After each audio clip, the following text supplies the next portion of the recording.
आणण्यासाठी लोकप्रतिनिधींना टार्गेट केले जाते.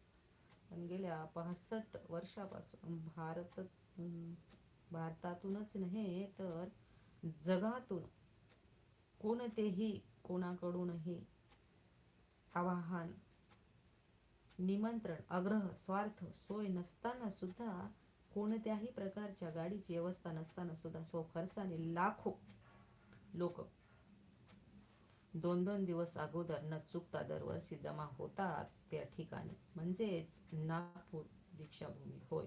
दीक्षाभूमीच न राजकारण ना दिखावा ना अस्तित्व दाखवण्याची गरज, सर्व काही सोय पेरण्याने.